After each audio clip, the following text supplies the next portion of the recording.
दोस्तों आप सबका हमारे एक नए वीडियो में बहुत बहुत स्वागत है। दोस्तों आज के वीडियो में मैं बताऊंगा कि रेलवे ने अपनी भर्ती प्रक्रिया को लेकर के एक बदलाव किया है। वो बदलाव क्या है, इसी पर हम बात करने वाले हैं। तो आपको बता दूं कि रेलवे और आर्मी ने मिल करके एक फ्रेमवर्क तैयार किया है कि रेलवे की जो भी आने वाली जो वैकेंसी होगी उसमें एक सर्विसमैन को तो रिजर्वेशन दिया ही जाता है, इसके साथ में अग्निवीरों को भी इसमें रिजर्वेशन दिया जाएगा।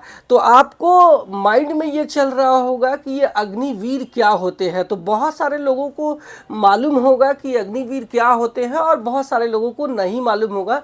तो उनको बता दूं कि अग्निवीर भी एक तरीके से हमारे सेना में भर्ती किए जाते हैं जो जवान, और इनका जो पीरियड होता है ये 4 साल का होता है। तो टेम्पररी बेस पर ये भर्ती होते हैं। अगर वो सेना में बहुत अच्छा काम करते हैं तो कंटिन्यू कुछ लोगों को किया जाता है, बट ऐसा नहीं है कि वो सारे लोग कंटिन्यू रहने वाले हैं। तो 4 साल के बाद इनको निकाल दिया जाता है। तो ये ऐसा एक रूल बना करके अग्निवीरों को भर्ती किया था और इस पे बहुत सारे विवाद हुए थे। और आप सबको पता है कि इस पे बहुत सारे स्ट्राइक्स भी हुए थे कि उनका फ्यूचर क्या होगा। तो इस पर जो है रेलवे ने पहले ही वादा करके रखा था कि चूंकि ये आर्मी और चाहे हमारा जो सेना है चाहे किसी भी स्थल के हो तो वो भी हमारे सेंट्रल गवर्नमेंट के होते हैं। तो हमारा जो इंडियन रेलवे है ये भी हमारा ऑर्गेनाइजेशन है जो कि सेंट्रल रेलवे का है। तो रेलवे ने अपने जो है वादे किए थे कि हम अपनी नौकरियों में अग्निवीरों को भी आरक्षण देने वाले हैं। तो इसी पर ही एक ऑफिशियल नोट जारी किया है कि रेलवे में अग्निवीरों को भी आरक्षण दिया जाएगा। इससे पहले जो एक सर्विसमैन थे उनको भी आरक्षण मिलता था। तो आपको बता दूं कि जो एक सर्विसमैन है उनकी जो सर्विस होती है वो कम से कम काफ़ी अच्छी खासी हो जाती है। वो एक रिटायरमेंट की एज जो कि लगभग 38 से 45 साल की एज में ये लोग रिटायर हो जाते थे। तो इनको सम्मान देने के लिए रेलवे ने अपने यहाँ रिजर्वेशन दिया हुआ है जो कि एक सर्विसमैन का पूरा एक हॉरिजॉन्टल रिजर्वेशन होता है, जिसमें ग्रुप डी की नौकरियों में 20% का सीधा हॉरिजॉन्टल रिजर्वेशन है। वहीं 10% का जो रिजर्वेशन है ग्रुप सी वाली जो नौकरी है लेवल 2 से लेकर के लेवल 7 तक विभिन्न प्रकार के, चाहे एएलपी हो, टेक्नीशियन, जेई, एनटीपीसी, पैरामेडिकल या फिर आइसोलेटेड कैटेगरी, सारे पोस्ट में ये एक सर्विसमैन 10% का जो आरक्षण है वो लेकर के अपने एग्जाम को इसमें बहुत ही कम नंबर पे सिलेक्शन पाते हैं। तो रेलवे ने ये डिसाइड किया है कि हम अग्निवीरों को भी इसमें शामिल करने वाले हैं। और आपको बता दूं कि ये एडिशनली होगा, ऐसा नहीं होगा कि ये एक सर्विसमैन के ही जो वैकेंसी में ही इनको जो आरक्षण दिया जाएगा, ऐसा नहीं है। ये 20% के अलावा उनको अलग से जो आरक्षण है वो मिलने वाला है।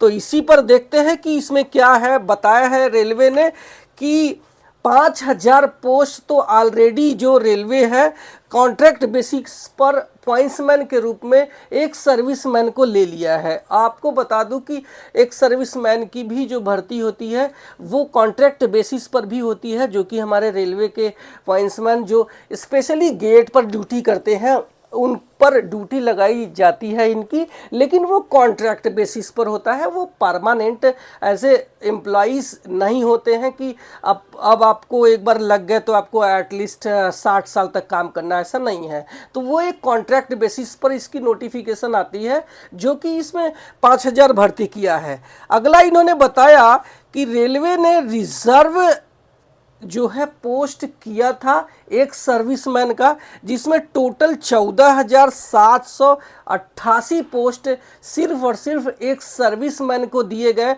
और वो भी 2024 के और 2025 के नोटिफिकेशन में, जिसमें 6,485 पोस्ट सिर्फ ग्रुप डी यानी लेवल 1 की रही है। इसके अलावा 8,303 पोस्ट लेवल 2 से लेकर लेवल 7 में जितनी भी अब तक नोटिफिकेशन आई है, ये एक सर्विसमैन का रिजर्वेशन रिजर्व किया है। तो ये रेलवे और ये जो है आर्मी के ग्रुप में ये बताया गया है। अच्छा, इसके बाद इन्होंने बताया कि 10% का जो रिजर्वेशन है लेवल 2 एंड एवब, एंड 20% का जो रिजर्वेशन है level 1 post for ex serviceman, वो मैंने आपको बता दिया कि लेवल 2 से लेकर लेवल 7 तक 10% का जो आरक्षण है इनको दिया जाता है। 20% का रेलवे ग्रुप डी में जो रिजर्वेशन है वो दिया जाता है। अच्छा, अब इन्होंने अग्निवीरों के लिए जो रिजर्वेशन देने का फैसला किया है वो जो है क्या रहने वाला है ये देख सकते हैं। 5% reservation in level 2 and above post, यानी 5% जो सीटें होगी ये लेवल 2 यानी ग्रुप सी की सारी पोस्ट, हम ये मान के चलो कि लेवल 2 से लेकर के आपका लेवल 7 तक जितने भी आपका ग्रुप सी में आते हैं सारे पोस्ट को, ये 5% सीटें ये सिर्फ और सिर्फ अग्निवीरों के लिए रिजर्व रहेगी, मतलब एडिशनली अलग से। इसके अलावा 10% जो सीटें रहेगी ये हमारे अग्निवीर की रहेगी, वो भी लेवल 1 यानी कि जिसको हम ग्रुप डी बोलते हैं। उसमें आप ये सोचो कि 10% सीटें सिर्फ और सिर्फ अग्निवीरों के लिए समर्पित होने वाली है, जो कि रिजर्व होने वाली है। हो सकता है आने वाले नोटिफिकेशन में हमें ये देखने को मिल जाए। अब सवाल ये उठता है कि कितना सीटें रिजर्व हो जाती है, तो अगर आप आम स्टूडेंट है तो आपके लिए क्या बचने वाला है। तो आपको बता दूं कि जो हॉरिजॉन्टल रिजर्वेशन है ग्रुप डी का, आप देख सकते हैं कि 20% जो सीटें होती है ये CCAA कैंडिडेट यानी जिन्होंने रेलवे से अप्रेंटिस किया है, कोर्स कंप्लीटेड एक्ट अप्रेंटिस वालों के लिए रिजर्व होती है। इसके अलावा 20% सीटें एक सर्विसमैन के खाते में होती है, जो कि हमारे सेना में जो जवान होते हैं वो रिटायर स्वेच्छा से हो या फिर उनका जो पीरियड पूरा होने के बाद रिटायर हो जाए तो उनको 20% का जो रिजर्वेशन दे दिया जाता है। इसके अलावा अब अगर 10% का जो है अग्निवीरों को रिजर्वेशन दे दिया जाएगा तो ये हो जाएगा 50%। इसके अलावा हमारा 5% जो सीटें हैं ये PWD कैंडिडेट यानी फिजिकली डिसेबल यानी कि हमारा जो दिव्यांग कैंडिडेट है इनको दे दिया जाता है। तो हॉरिजॉन्टल जो रिजर्वेशन है ये टोटल 55% हो गया। तो बचा क्या? बचा सिर्फ 45% रेलवे ग्रुप डी की। तो ये बहुत कम हो जाएगा और इसमें जो कंपटीशन का जो लेवल होगा ये अब हाई रहने वाला है, क्योंकि आपका जो है 55 सीट तो हॉरिजॉन्टल रिजर्वेशन में ही चला गया है। और आपको बता दूं कि जब भी आप इसकी कट ऑफ देखेंगे एक सर्विसमैन की या फिर आप रेलवे से अप्रेंटिस की देख ले तो इनकी जो कट ऑफ है कम रही है, क्योंकि ये लोग एक तो फॉर्म कम लोग भरते हैं और उसके अलावा उसमें उनकी जो सीट है रिजर्व होती है। तो इस वजह से ये जो नॉर्मल जो सीटें हैं, चाहे यूआर की हो, चाहे SC ST OBC या फिर EWS, उसकी सीटें तो ये ले पाते हैं। इसके अलावा ये हॉरिजॉन्टल के रूप में इनकी जो सीटें रहेगी वो भी ले लेते हैं। तो इस वजह से इनकी जो कट ऑफ है वो भी बहुत लो चली जाती है। अच्छा, इसमें और एक बात होगी कि इसमें ये सारे लोग जितने भी लोगों का मैंने बताया, CCAA हो, चाहे एक सर्विसमैन हो, चाहे अग्निवीर हो, चाहे PWD यानी दिव्यांग कैंडिडेट हो, इनका अगर ग्रुप डी का फॉर्म भरते हैं तो इसमें आपका जो फिजिकल होगा वो होगा ही नहीं, बाकी कैंडिडेट का होगा, इनका होता नहीं, क्योंकि ये ऑलरेडी रेलवे के अलावा जो सेना है उसमें अपनी जो सेवाएं हैं वो दे चुके होते हैं। तो इस वजह से इनका जो है जो फिजिकली जो टेस्ट है PET जिसको बोलते हैं फिजिकली इफिशिएंसी टेस्ट, वो इनका होगा ही नहीं।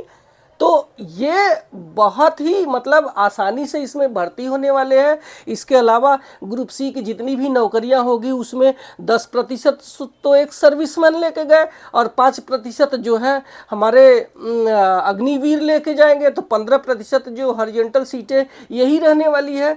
तो अब देखना ये होगा कि आने वाले समय में ये वैकेंसी जब भी हमारे नई नोटिफिकेशन आती है, चाहे वो टेक्नीशियंस की हो, चाहे वो जेई की हो, चाहे सेक्शन कंट्रोलर की हो, या फिर ग्रुप डी की हो जो कि लेवल 1 का है ग्रुप सी वाली पोस्ट, या फिर पैरामेडिकल, ये सारी जो है वैकेंसी आएगी तो उसमें ये जो नोटिफिकेशन में ये सारी चीज़ें मेंशन होके आती है या फिर नहीं आती है, क्योंकि रेलवे और सेना ने ज्वाइंट अपना एक नोट्स जो ऑफिशियली वो जारी किया हुआ है, तो आने वाली वैकेंसी में हमें ये देखने को मिल सकता है। तो ये वीडियो हमारा अग्निवीरों के रिजर्वेशन पे था, रेलवे में बदलाव पर था। आपको अगर हेल्पफुल लगा है तो लाइक करना, और मेरे चैनल पे पहली बार आया है तो सब्सक्राइब करके जाना, क्योंकि मैं यहाँ सिर्फ आपके फ़ायदे की बात करता हूँ। Thank you so much.